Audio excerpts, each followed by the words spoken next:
ಥಿಯೇಟ್ರಲ್ಲಿ ಯಾವ level craze ಅಂದರೆ ಈ ಸಿನಿಮಾಗೆ ಮುಂದೊಂದು ದಿನ ಕಿಂಗ್ ಕಾಂಗ್ ಅಭಿಮಾನಿಗಳ ಬಳಗ ಗಾಡ್ಜಿಲ್ಲಾ ಫ್ಯಾನ್ಸ್ ಅಸೋಸಿಯೇಷನ್ಗಳು ಶುರುವಾದರೂ ಆಗ್ಬೋದು. ಆಮೇಲೆ ಇಂಥ ಸಿನಿಮಾಗಳಿಗೆ ರಿವ್ಯೂ ಕೊಟ್ಟಾಗ ನಿನಗೆ ಗಾಡ್ಜಿಲ್ಲಾ ಬಗ್ಗೆ ಮಾತಾಡೋ ಯೋಗ್ಯತೆನೇ ಇಲ್ಲ. ಸರಿ ಗುರು, ನೀನೇ ಒಂದು ಕಿಂಗ್ ಕಾಂಗ್ ಮೂವಿ ಮಾಡಿಬಿಡು, ನೋಡೋಣ ಹೇಗಿರುತ್ತೆ. ಹಾಂ, ನೀನು ಗಾಡ್ಜಿಲ್ಲಾ ಬಗ್ಗೆ ಈ ಥರ ಹೇಳಿದ್ಯಾ ಅಂದರೆ ನೀನು ಪಕ್ಕಾ ಕಿಂಗ್ ಕಾಂಗ್ ಫ್ಯಾನೇ ಇರಬೇಕು. ಇಲ್ಲ ಕಿಂಗ್ ಕಾಂಗ್ ಕಡೆಯಿಂದ ನಿನಗೆ ದುಡ್ಡು ಬಂದಿರಬೇಕು. ನಿಮ್ಮಿಂದನೇ ಹಾಲಿವುಡ್ ಉದ್ಧಾರ ಆಗ್ತಿಲ್ಲ ಈ ಥರ ಅಂದರು ಅಂತಾರೆ ನಮ್ಮ ಜನ. ಸೊ ಯಾವುದಕ್ಕೂ ಈಗಲೇ ಪ್ರಿಪೇರ್ ಆಗಿಬಿಡಬೇಕು. ಎಸ್, ಹಾಯ್ ಹಲೋ ನಮಸ್ಕಾರ. ನೀವು ನೋಡ್ತಾ ಇದ್ದೀರಾ ನನ್ನ ಪ್ರಕಾರ. Godzilla versus Kong the new empire, directed by Adam Wingard. ಇದು ಮಾನ್ಸ್ಟರ್ ವರ್ಸ್ನ ಮತ್ತೊಂದು ಸಿನಿಮಾ. 4DX 3D ನೋಡಿದ್ದಾಯಿತು. ಮಾತಾಡುವ ಸಿನಿಮಾ ಕೊಟ್ಟಂತಹ ಎಕ್ಸ್ಪೀರಿಯನ್ಸ್ ಹೇಗಿತ್ತು, ನಂಗೆ ಏನು ಇಷ್ಟ ಆಯ್ತು, ನಂಗೆ ಏನು ಕಷ್ಟ ಆಯ್ತು ಅಂತ. ಅದಕ್ಕಿಂತ ಮುಂಚೆ ಚಾನಲ್ಗೆ ಫಸ್ಟ್ ಟೈಮ್ ಬಂದಿದ್ರೆ ವಿಡಿಯೋನ ಫುಲ್ ನೋಡಿ, ಇಷ್ಟ ಆದರೆ ಮಾತ್ರ ಸಬ್ಸ್ಕ್ರೈಬ್ ಮಾಡಿಕೊಂಡು ಸಪೋರ್ಟ್ ಮಾಡಿ. ಸಿನಿಮಾದ ಒನ್ ಲೈನ್ ಸ್ಟೋರಿ ವಿಚಾರಕ್ಕೆ ಬಂದರೆ, ಹಾಲೋ ಅರ್ಥಲ್ಲಿ ಇದ್ದಕ್ಕಿದ್ದಂಗೆ ಏನೇನೋ ಸಿಗ್ನಲ್ಗಳು ಬರೋಕ್ಕೆ ಶುರುವಾಗುತ್ತೆ. ಏನಾ ಸಿಗ್ನಲ್ಲು, ಈ ಕಿಂಗ್ ಕಾಂಗ್ ಮತ್ತು ಗಾಡ್ಜಿಲ್ಲಾ ಮತ್ತೆ ಹೇಗೆ ಒಂದಾಗಿ ಯಾರ ವಿರುದ್ಧ ಹೋರಾಡ್ತಾರೆ ಅನ್ನೋದೇ ಈ ಸಿನಿಮಾ. ಸಿನಿಮಾದಲ್ಲಿ ನನಗೆ ಇಷ್ಟ ಆಗಿದ್ದು ಆ್ಯಕ್ಷನ್ ಎಪಿಸೋಡ್ಸ್ ಆ್ಯಂಡ್ ಎಲಿವೇಷನ್ಸ್. 4DXಲ್ಲಿ ನೋಡಿದ್ದು ಗುರು, ಥಿಯೇಟ್ರಿಕಲ್ ಎಕ್ಸ್ಪೀರಿಯನ್ಸ್ ಮಾತ್ರ ಸೈಕಾಗಿತ್ತು. ಆ ಆ್ಯಕ್ಷನ್ ಎಪಿಸೋಡ್ಸ್ಗಳು ಸಖತ್ ಕಿಕ್ ಕೊಟ್ಟವು. ಬೇಸಿಕಲಿ ನಾನು ಅದನ್ನೇ ಎಕ್ಸ್ಪೆಕ್ಟ್ ಮಾಡ್ಕೊಂಡು ಹೋಗಿದ್ದೆ, ಕಿಂಗ್ ಕಾಂಗ್ ಮತ್ತು ಗಾಡ್ಜಿಲ್ಲಾ ಮಾನ್ಸ್ಟರ್ ಆರ್ ಟೈಟನ್ಗಳ ಜೊತೆ ಸರಿಯಾಗಿ ಗುದ್ದಾಡಬೇಕು ಅಂತ. ಆ್ಯಂಡ್ ಅದನ್ನು ಸಿನಿಮಾದಲ್ಲಿ ಪ್ರಾಪರಾಗಿ ತೋರಿಸಿದ್ದಾರೆ. ಕಾಂಗ್ಗೆ ಎಲಿವೇಷನ್ಸ್ ಚೆನ್ನಾಗಿ ಬಿದ್ದಿದೆ, ಎಕ್ಸ್ಪ್ರೆಷನ್ಸ್ ಕ್ರೇಜಿಯಾಗಿ ಮಜಾ ಕೊಟ್ಟವು. ಗಾಡ್ಜಿಲ್ಲಾಗೆ ಇಲ್ಲೊಂದು ಡಿಫ್ರೆಂಟ್ ಅವತಾರ ಸಿಗುತ್ತೆ.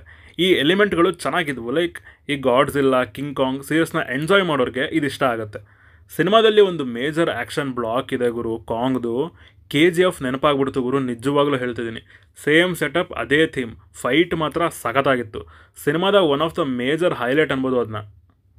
ಇನ್ನು ಈ ಸಲ ಸಿನಿಮಾದಲ್ಲಿ ಎಮೋಷನ್ಸ್ ಚೆನ್ನಾಗಿ ವರ್ಕ್ ಆಯಿತು. ಕಾಂಗ್ಗೆ ಎಮೋಷ್ನಲ್ ಡೆಪ್ತ್ನ ಚೆನ್ನಾಗಿ ಆ್ಯಡ್ ಮಾಡಿದ್ದಾರೆ ಈ ಸಲ. ಅದ್ರ ಜೊತೆ ಈ ಮರಿ ಕಾಂಗ್ ಬೇರೆ ಬರುತ್ತೆ, ಅದರ ಎಪಿಸೋಡ್ಸ್ ಕೂಡ ಚೆನ್ನಾಗಿದ್ವು. ಕಾಂಗ್ ಮತ್ತು ಆ ಹುಡುಗಿ, ಅವಳ ಜೊತೆ ಇರೋ ಕ್ಯಾರೆಕ್ಟರ್ಗೆಲ್ಲ ಎಮೋಷನ್ಸ್ ಚೆನ್ನಾಗಿ ವರ್ಕ್ ಆಯ್ತು ಈ ಸಲ.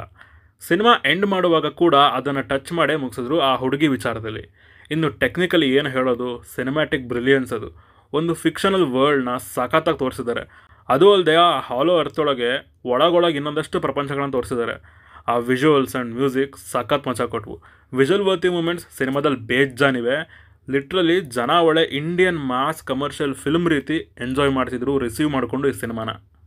ಇನ್ನು ಈ ಸಿನಿಮಾದ ಲಾಸ್ಟ್ 20 ನಿಮಿಷ ಅದು ಯಾವಾಗಲೂ ಪಾಸಿಟಿವ್ ಆಗಿ ನಿಲ್ಲುತ್ತೆ. ಈ ಥರದ ಸಿನಿಮಾಗಳಿಗೆ ಒಳ್ಳೆ ಫೀಲ್ ಕೊಡ್ತವೆ ನೋಡುವಾಗ. ಕಾಂಗ್ ಗಾಡ್ಜಿಲ್ಲಾ ಒಂದಾಗಿ ಬರೋದು, ಅದು ಬಂದಾಗ ಸಿಗೋ ಎಲಿವೇಷನ್ ಕ್ರೇಜಿಯಾಗಿ ಮಜಾ ಕೊಟ್ಟವು. ಸ್ಕ್ರೀನ್ ಪ್ಲೇ ಎಲ್ಲೂ ಬೋರ್ ಅಂತೂ ಅನ್ನಿಸ್ಲಿಲ್ಲ ನನಗೆ. ಏನಾದರೂ ಒಂದು ಎಲಿಮೆಂಟ್ನ ಬಿಚ್ಚಿಡ್ತಾ ಹೋಗ್ತಿರ್ತಾರೆ ಸಿನಿಮಾ ಉದ್ದಕ್ಕೂ. ಅದ್ರ ಮಧ್ಯೆ ಫೈಟ್ಸ್ಗಳನ್ನ ಚೆನ್ನಾಗಿ ಆ್ಯಡ್ ಮಾಡಿದ್ದಾರೆ. ಇನ್ನು ಸಿನಿಮಾದಲ್ಲಿ ನನಗೆ ಕಷ್ಟ ಅಂತ ಅನಿಸಿದ್ದು, ತುಂಬ ಥಿನ್ ಪ್ಲಾಟ್, ಏನು ಜಾಸ್ತಿ ಕಥೆನೇ ಇಲ್ಲ. ಆ್ಯಂಡ್ ಅದೇ ಟೆಂಪ್ಲೇಟ್ನೇ ಫಾಲೋ ಮಾಡುತ್ತೆ ಈ ಸಿನಿಮಾ ಕೂಡ. ಯಾವುದೇ ಹೊಸ ಚೇಂಜಸ್ ಆಗಿರಲಿ, ಟ್ವಿಸ್ಟ್ಗಳಾಗಿರಲಿ ಕಾಣಿಸೋದೇ ಇಲ್ಲ ಪ್ಲಾಟ್ನಲ್ಲಿ. ನೆಕ್ಸ್ಟ್ ಪಾಪ ಗುರು ಗಾಡ್ಜಿಲ್ಲಾ ಕ್ಯಾರೆಕ್ಟರ್ ಬೆಲೆನೇ ಇಲ್ಲ ಅದಕ್ಕಂತೂ. ಬರುತ್ತೆ, ಚಾರ್ಜ್ ಮಾಡ್ಕೊಳುತ್ತೆ, ಹೊಡೆಯುತ್ತೆ, ಹೋಗುತ್ತೆ ಅಷ್ಟೇ. ಅದಕ್ಕೆ ಯಾವುದೇ ರೀತಿ ಸ್ಕೋಪ್ ಇಲ್ಲ, ಇಂಪಾರ್ಟೆನ್ಸೇ ಇಲ್ಲ ಸಿನಿಮಾದಲ್ಲಿ. ಜಾಸ್ತಿ ಕಾಂಗ್ ಕಡೆನೇ ಫೋಕಸ್ ಮಾಡಿಬಿಟ್ರು. ಹಾಗೆಯೇ ಇಲ್ಲಿ ಏನೇನೋ ಹೊಸದಾಗೆಲ್ಲ ಇಂಟ್ರೊಡ್ಯೂಸ್ ಮಾಡಿಸಿದ್ರು, ಅದು ಯಾವುದಕ್ಕೂ ಅಷ್ಟೊಂದು ಕನೆಕ್ಟ್ ಆಗಲಿಲ್ಲ ನಾನು. ಟ್ರೈಲರ್ನಲ್ಲಿ ಎಲ್ಲ ಬಿಟ್ಕೊಂಡು ಕೂತ್ಕೊಂಡಿದ್ದಾವೆ ಕರಮ್ಗೆಟ್ಟವು. ಸೊ ಥಿಯೇಟ್ರಲ್ಲಿ ಆ ಎಕ್ಸೈಟ್ಮೆಂಟೇ ಹಾಳಾಗೋಯ್ತು. ಹೆಂಗಿದ್ರು ಕ್ಲೈಮ್ಯಾಕ್ಸ್ ಹೀಗೆ ಆಗುತ್ತೆ ಅಂತ ಗೊತ್ತು ಅಂತ ಫೀಲ್ ಬರ್ಸ್ಬಿಡ್ತು. ನನ್ನ ಪ್ರಕಾರ ಸಿನಿಮಾ ಚೆನ್ನಾಗಿದೆ, ಫ್ಯಾನ್ಸ್ಗಂತೂ ಟ್ರೀಟ್ ಅಂತಲೇ ಹೇಳಬಲ್ಲೆ. ಥಿಯೇಟ್ರಲ್ಲಿ ನೋಡಿ ಮಜಾ ಮಾಡೋ ಸಿನಿಮಾ ಇದು. ಥಿಯೇಟ್ರಿಕಲ್ ಎಕ್ಸ್ಪೀರಿಯನ್ಸ್ ಮಾತ್ರ ಬ್ರಿಲಿಯಂಟ್. ಫ್ಯಾಮಿಲಿ ಮಕ್ಕಳ ಜೊತೆ ಆರಾಮಾಗಿ ನೋಡ್ಬೋದು, ಏನೂ ಸಮಸ್ಯೆ ಇಲ್ಲ.